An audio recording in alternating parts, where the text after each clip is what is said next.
Bonjour, bonjour, shalom, shalom, shalom à tous, c'est le pasteur Denis d'Aïvé Spirituel. Bien aimé, dans la précédente vidéo, nous avons compris que l'oncle de Mahomet, Abu Talib, s'est opposé à son mariage, le mariage avec Khadija, qui avait plus de 40 ans alors que lui, il en avait 25.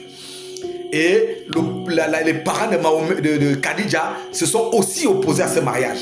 Alors, il y a eu l'intervention d'un homme appelé Waraka bin Nefal. Waraka bin Nefal. Ce Waraka bin Nefal était dirigeant de la plus grande église de la Mecque. Il y a beaucoup de gens qui s'étonneraient qu'à cette époque-là, qu'il y avait une église à la Mecque. Il y avait des églises à la Mecque. Alors, Waraka était donc dirigeant de l'une des églises. Et l'église en question avait été construite par un certain Rothman. Alors, après la mort de Rothman, Waraka est resté avec l'église en question. Et c'était une église ébionite. Ébionite, c'est-à-dire que judéo-chrétien.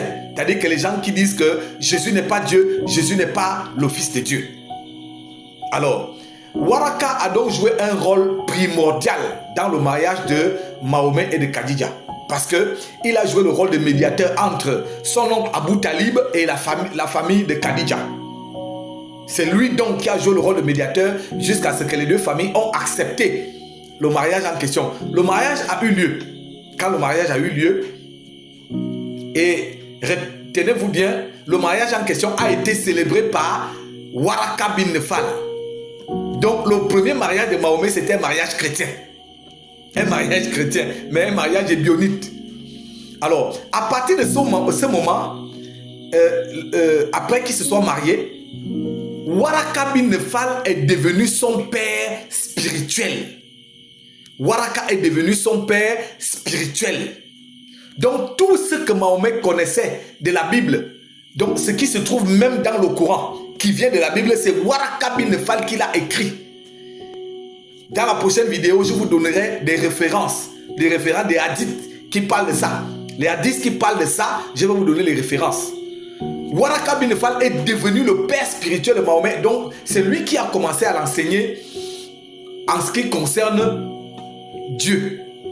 Et vous allez voir que dans l'histoire de l'islam, après la mort de Waraka bin Nefal, les révélations de Mahomet se sont arrêtées. Les révélations se sont arrêtées, pourquoi? Parce qu'il n'y avait plus personne pour lui enseigner. Waraka est mort. Dès que Waraka est mort, tout s'est arrêté. C'est plus tard qu'il a recommencé, et il a recommencé parce qu'il a rencontré d'autres ébionites qui lui donnaient des informations. Bien aimé, dans la prochaine vidéo, nous en parlerons. Que le Seigneur vous bénisse au nom de Jésus. Amen.